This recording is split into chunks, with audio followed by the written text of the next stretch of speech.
बिस्मिल्लाहिर्रहमानिर्रहीम। इस वीडियो में जिस टॉपिक पर हम बात करने वाले हैं वो ये कि how to organise the content, कि ऑर्गेनाइज कैसे किया जा सकता है कंटेंट को in technical writing. Technical writing की बहुत सारी चीज़ों पर अब तक हमने बात की है। इससे पहले वाली वीडियो में हमने बात की थी कि प्री राइटिंग के डेटा कैसे जमा करना है, ऑडियंस पर काम कैसे करना है, वो बहुत सारी चीज़ें, उसका लिंक डिस्क्रिप्शन पर है। तो इसमें हम बात करने वाले हैं कंटेंट को ऑर्गेनाइज़ कैसे करना है। कंटेंट को ऑर्गेनाइज़ करने के लिए ये जानना बहुत ज़रूरी होता है कि जब आप लिख रहे होते हैं तो असल में आप अपनी थॉट्स को ऑर्गेनाइज़ कर रहे होते हैं इन अ लॉजिकल वे, ऐसा कि सीक्वेंस के साथ उसको रखते हैं, ईजी टू फॉलो, समझ में भी आ जाए पढ़ने वाले को। और उसके अंदर आप अगर इलॉजिकल चीज़ों को या अननेसेसरी चीज़ों को रखते हैं तो आपका जो रीडर है उसका इंटरेस्ट लूज़ हो जाता है और वो छोड़ कर चला जाता है। सो इसलिए ये बहुत ज़्यादा इम्पॉर्टेंट होता है कि आप अपनी बात को सीक्वेंस के साथ, easy to follow, organise thought के साथ पेश कर सकें। आपकी थॉट्स ऑर्गेनाइज होनी चाहिए, क्योंकि जब आप लिख रहे होते हैं तो आपको पता होता है कि आपका गोल क्या है, आपने समझाना क्या है। लेकिन जब पढ़ने वाला पढ़ रहा होता है तो उसको सिर्फ एक सिंगल लाइन नज़र आ रही है, फिर उसके बाद अगली लाइन, उसको ये नहीं पता होता कि आप असल में समझाना क्या चाह रहे हैं। वो पूरा ही पढ़ना पड़ेगा उसको। सो ऑर्गेनाइज होना ज़रूरी है, लॉजिकल होना ज़रूरी है, सीक्वेंस में होना ज़रूरी है। अब ये सारे काम होंगे कैसे? तो इसके लिए हमारे पास कुछ 5 पैटर्न्स हैं जो हम फॉलो करते हैं। टेक्निकल कम्युनिकेशन, आपको पता है कि ये क्रिएटिव राइटिंग से थोड़ी डिफरेंट होती है। तो इसमें हम जब अपने डेटा को, अपने कंटेंट को ऑर्गेनाइज करते हैं तो ये 5 चीज़ें हैं, 5 टेक्निक्स हैं, स्ट्रैटेजीज़ हैं जिनको हम इस्तेमाल में लाते हैं। तो इसको हम वन बाय वन करके देखते हैं। फर्स्ट वन जो है, इसको स्पेशल पढ़ा जाता है। Special is a first pattern. तो उसमें होता क्या है, इसमें असल में हम जब डायरेक्शन की बात कर रहे होते हैं, जब हमें ये बताना होता है कि ये चीज़ यहाँ पर लगी होगी, राइट, लेफ़्ट और बॉटम, आउटसाइड, ताकि हमारे रीडर को ये पता चल जाए कि असल में डायरेक्शन क्या है और वो उसको विजुअलाइज़ कर सके, तो वहाँ पर हम ये टेक्निक यूज़ करते हैं। सही हो गया। अगर आप टेक्निकल स्पेसिफिकेशन लिख रहे होते हैं, फॉर एग्ज़ाम्पल आप किसी मशीन के पार्ट्स पर बात कर रहे हैं, इक्विपमेंट पर बात कर रहे हैं, या लोकेशन समझा रहे हैं, तो वहाँ पर ये वाली टेक्निक हम इस्तेमाल करते हैं। फिज़िकल क्वालिटीज़ जो हैं सब्जेक्ट मैटर की, वो आपका रीडर अंडरस्टैंड कर लेता है। अब ये बात कैसे समझ में आएगी कि इसको इस्तेमाल कैसे किया जाता है, तो इसकी एग्ज़ाम्पल देख लो यहाँ पर। फॉर एग्ज़ाम्पल, अगर तुम कोई कॉन्ट्रैक्टर हो जिसका काम है बेसमेंट को रिफिनिश करना, सही करना, तो तुम इस तरह करके इस टेक्निक को इस्तेमाल करोगे।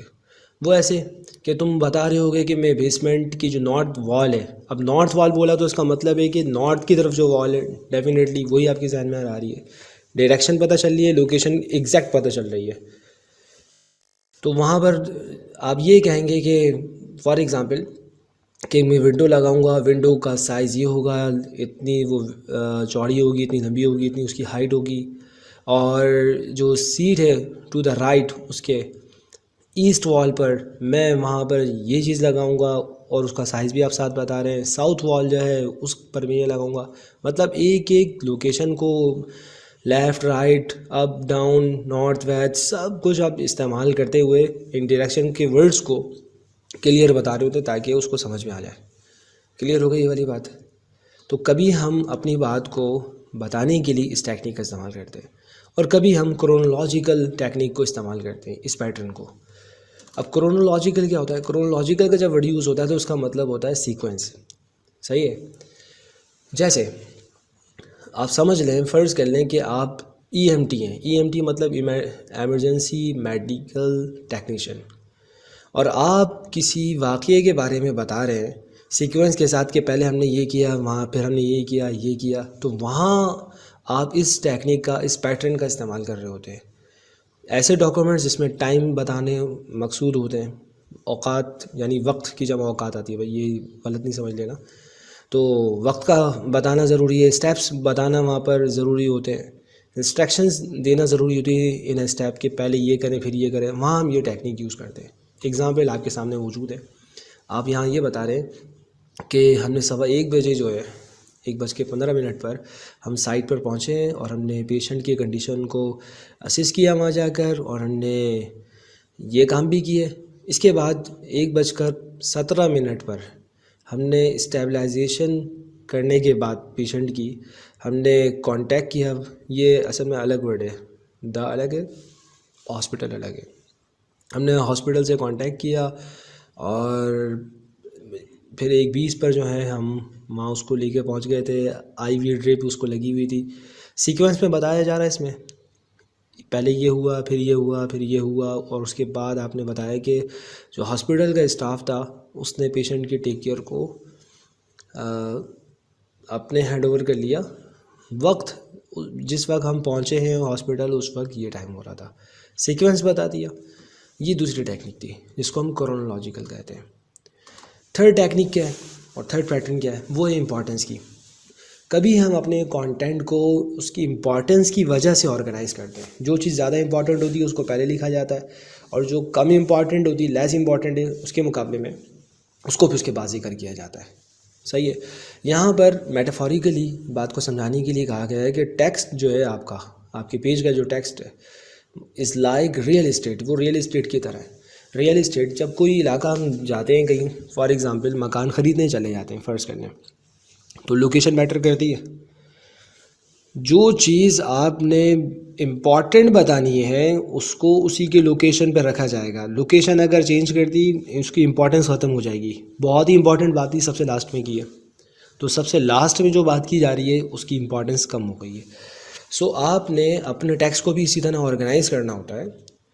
अगर आप अपने डेटा को, अपने कंटेंट को पेज के बॉटम में दफना देते हैं तो ज़ाहिर है कि इन्फॉर्मेशन रीडर की निगाह वहाँ नहीं जाए, उसको लेस इंपॉर्टेंट समझने लग जाए। इसलिए इस चीज़ का ख्याल किया जाता है कि जो चीज़ ज़्यादा इंपॉर्टेंट है वो आई लेवल पर आए। आई लेवल का मतलब ये होता है कि वो मिड में तकरीबन आ रही हो पेज के। सही है। जैसे अच्छा, ये कंटेंट भी मैटर करता है, सिचुएशन वेरी होती है, लेकिन ये उसूल समझना ज़रूरी है। जैसे 1/3 from the top of the page, अगर पेज के 3 हिस्से किए जाएं तो 1/3 from the top of the page, और अगर हम नीचे से देखें तो 2/3 from the bottom. I level मतलब आपकी निगाह सबसे पहले, बता दें मुझे, आप जब आप किताब उठाते हैं, कोई पेपर देखते हैं, तो पहली निगाह आपको ऊपर डालते हैं या नीचे डालते हैं, या उसके मिडिल सेंटर पे डालते हैं? सेंटर पर जो चीज़ होती है वो ज़्यादा अट्रैक्ट कर रही होती है। जैसे इस स्लाइड में आपको जो नज़र आ रहा है सेंटर में, और इसका कलर भी चेंज है, आई लेवल, तो ये सबसे पहले आपकी निगाह इस पर पड़ी होगी। ये लोकेशन होती है उसकी इम्पॉर्टेंस के रखने की। इसी तरह बुलेट पॉइंट्स भी हम इस्तेमाल करते हैं इसी इम्पॉर्टेंस में। जो चीज़ ज़्यादा इम्पॉर्टेंट होती है हम उसको ऊपर जिक्र करते हैं, और ये ज़्यादा ये कह लें कि गालिब गुमान है ये बात कि अगर आपने बुलेट पॉइंट्स बनाए और उसमें नीचे के जो बुलेट पॉइंट्स हैं, हो सकता है कि आपका रीडर वहाँ पर अपनी अटेंशन इतनी ज़्यादा ना दे जितनी कि वो फर्स्ट सेवरल पॉइंट्स पर देगा, शुरू के पॉइंट्स पर देगा, क्योंकि वो ज़्यादा इम्पॉर्टेंट होते हैं। क्लियर हो गई बात? इम्पॉर्टेंस में यहाँ पर एक एग्जाम्पल देखें। फ़र्ज़ करें आपने बुलेट पॉइंट्स बनाए, आपने इस तरह इसको लिखा, तो जो लेस इम्पॉर्टेंट चीज़ है वो पहले है, मेन टॉपिक गैस, ये तो सबसे पहले होने वाली चीज़ है कि, तो हम इसको अगर इस तरह करके लिखें तो ये ज़्यादा बेटर है। ये ना ऑडियंस है, ये इतना इम्पॉर्टेंट नहीं जितना कि उनको मेन टॉपिक बताना इम्पॉर्टेंट है। सही हो गया? सो ये डिफरेंट सिचुएशंस हैं, डिफरेंट आइडियाज़ हैं। मैं यहाँ पर एक एग्जांपल अगर दूँ, टेक्निकल राइटिंग में हम बात कर रहे हैं, अगर मैं ये नहीं बताऊँ कि टेक्निकल राइटिंग क्या है, उसकी इम्पॉर्टेंस क्या है, इसको लिखने के उसूल क्या हैं और इसमें क्या खूबियाँ, तो मेरे ख्याल से अगर हम डायरेक्टली सैम्पल सामने रख दें तो शायद मुश्किल हो जाएगी। थ्योरी इसीलिए पढ़ाई जाती है कॉन्सेप्ट्स क्लियर करने के लिए, ताकि प्रैक्टिकल जब बंदा करने के लिए जाए तो उसका पहले से माइंड बना हो। सो ये हो गई थर्ड टेक्निक। फोर्थ टेक्निक पर हम बात कर रहे हैं, दो है ये, फोर्थ और फिफ्थ दो बाकी है। फोर्थ टेक्निक ये है, फोर्थ पैटर्न वो ये कि हम अपने कंटेंट को कभी कंपैरिजन करते हुए पेश करते हैं। फ़र्ज़ कर लें कि आप कोई ब्रोशर बना रहे हैं, अब वहाँ पर आप अपने कॉम्पिटिटर को टारगेट कर रहे होते हैं, तो वहाँ पर आप इस तरह चीज़ों को पेश करते हैं कि जब देखने वाला उसको देखे तो वो आपको ज़्यादा इम्पोर्टेंस दे, आपकी चीज़ को, आपकी सर्विसेज, आपके प्रोडक्ट को ज़्यादा इम्पोर्टेंस दे, क्योंकि आप वहाँ पर कंपैरिजन करवा रहे होंगे। सही, जैसे एग्ज़ाम्पल देखते हैं हम। आप यही अगर फॉर एग्ज़ाम्पल आपके आइटम्स हैं, सॉरी ये वो है अपार्टमेंट्स हैं आई थिंक, अगर आप इस अपार्टमेंट को सेल कर रहे हैं तो आप उसके फीचर्स भी बता देते हैं और साथ उसकी कॉस्ट भी बता देते हैं कि ये $3 लाख का पड़ेगा ये वाला। उसकी वजह क्या है, उसमें ये फ़ीचर्स हैं, 3 फीचर्स हैं। लेकिन अगर इसकी बात करें तो ये 3,40,000 का लगेगा पड़ेगा आपको। तो वो क्यों पड़ेगा, क्योंकि इसके अंदर ये जो सेकंड वन आप देख रहे हैं फर्निश्ड है, ये असल में बेसमेंट, इस फीचर का इजाफा हो गया है यहाँ कर, तो इसलिए कीमत में भी इजाफा हो गया है, कंपैरिजन हो रहा है। और इसकी अगर बात करें तो इसके अंदर $3,80,000 कीमत अदा करना पड़ेगी ख़रीदने वाले को, क्योंकि इसके अंदर एक और फीचर ज़्यादा हो गया है और वो है ये वाला। तो कंपैरिजन हो गया। कभी कंटेंट को मैं यहाँ से बताना चाहूँगा, इस तरह जिक्र करते हैं जिसमें डायरेक्शन वगैरह का जिक्र किया जाता है। इसकी अगर बात करें क्रोनोलॉजिकल सीक्वेंस के साथ पेश करते हैं। कभी हम इस टेक्निक का इस्तेमाल करते हैं, कभी हम इस टेक्निक का इस्तेमाल करते हैं और कभी हम इस टेक्निक का इस्तेमाल करते हैं। जो ज़्यादा इंपॉर्टेंट है उसको पहले रखते हैं, जो कम इंपॉर्टेंट है उसको बाद में रखते हैं। अब लास्ट वन की हम बात करें, अगर लास्ट टेक्निक जो हमारे पास है वो है प्रॉब्लम और सॉल्यूशन की। मतलब ये है कि कभी हम अपने कंटेंट को प्रॉब्लम और सॉल्यूशन वाली टेक्निक का इस्तेमाल करते हैं, इस पैटर्न को इस्तेमाल करते हुए ऑर्गेनाइज करते हैं कंटेंट को। वो कहाँ ज़्यादा इस्तेमाल हो रहा है, ये प्रपोजल्स में और सेल लेटर्स में इस्तेमाल होता है, जहाँ पर हम problem oriented solution oriented content लेकर आते हैं। जैसे अगर आप प्रपोजल लिख रहे हैं तो डेफिनेटली आप कोई सॉल्यूशन पेश कर रहे होते हैं उस प्रॉब्लम का जो कि एग्जिस्ट करती है। रिसर्च प्रपोजल की अगर हम बात करें तो उसमें भी हम यही जिक्र करते हैं ना कि ये रिसर्च जो मैं करने जा रहा हूँ उसकी इम्पॉर्टेंस ये और क्यों है, सॉल्यूशन कोई प्रॉब्लम थी तो उसको सॉल्यूशन जिक्र करना चाहता हूँ मैं, इसकी इम्पॉर्टेंस ये। इसी तरह जब प्रपोजल लिखा जा रहा होता है, बिज़नेस प्रपोजल भी है, तो उसमें भी आप प्रॉब्लम सॉल्यूशन के कंटेंट को लेकर आते हैं। सही हो गया। अगर आपका प्रपोजल न्यू फैसिलिटीज़ के बारे में बात कर रहा है तो डेफिनेटली आप देख रहे होंगे कहीं तो मसला है, कहीं तो फॉल्ट है, इसीलिए न्यू फैसिलिटीज़ की बात की जा रही है। अगर आपका प्रपोजल जो आप लिख रहे हैं न्यू प्रोसीजर्स की बात कर रहा है तो इसका मतलब ये है कि कहीं तो ऐसी चीज़ है जहाँ पर इम्प्रूवमेंट की ज़रूरत है, इसीलिए आप इसको टारगेट कर रहे हैं। तो सेल्स लेटर की बात करें या प्रपोजल की बात करें तो वहाँ पर हम इस टेक्निक का इस्तेमाल करते हैं। प्रॉब्लम सॉल्यूशन ओरिएंटेड टेक्निक होती है, ये पैटर्न होता है और उसमें नई चीज़ को, सॉल्यूशन को पेश किया जाए। प्रोडक्ट की अगर हम बात करते हैं सेल्स लेटर में सर्विसेज भी सेल हो सकती हैं, प्रोडक्ट भी सेल हो सकती है। अगर हम सेल्स लेटर की बात करते हैं, वो न्यू प्रोडक्ट को प्रोमोट करने के लिए लिखा जा रहा है, तो डेफिनेटली आपका जो कस्टमर है उसको पढ़ने के बाद अगर प्रोडक्ट को ख़रीदेगा तो उसमें भी रीज़न ये होगा कि करंट प्रोडक्ट जो वो इस्तेमाल कर रहा है वो उससे सेटिस्फाई नहीं है। गेटिंग? अच्छा, यहाँ पर एक और बात जो इम्पॉर्टेंट है वो ये कि आपने अपनी प्रोडक्ट या सर्विस को वैल्यू देने के लिए क्लैरिफाई करना होता है, to clarify the value of your product और सर्विस।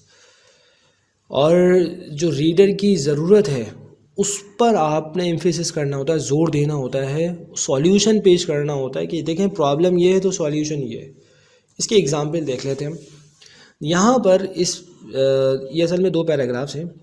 फर्स्ट पैराग्राफ के अंदर देखें प्रॉब्लम को टारगेट किया गया है, बताया गया है कि वेस्ट वाटर ट्रीटमेंट प्लांट जो है वो काम नहीं कर रहा है और उसकी वजह से ये प्रॉब्लम्स क्रिएट हो रही हैं, ये कम्युनिटी के लिए ज़्यादा ख़तरनाक हो सकता है और ये जो मामलात हैं। फिर उसने सॉल्यूशन पेश किया है। अब डेफिनेटली ये कोई प्रपोजल का ही कंटेंट है, सही, सेल्स लेटर आप कह लें, उसमें अपनी सर्विस वो पेश कर रहे हैं ना। पहले उसने ये बताया कि वेस्ट वाटर ट्रीटमेंट काम नहीं कर रहा है, प्रॉब्लम्स ही हो सकती हैं। सॉल्यूशन ये कि ये जो कंपनी है, ये कंपनी एक अच्छी रेपुटेशन रखती है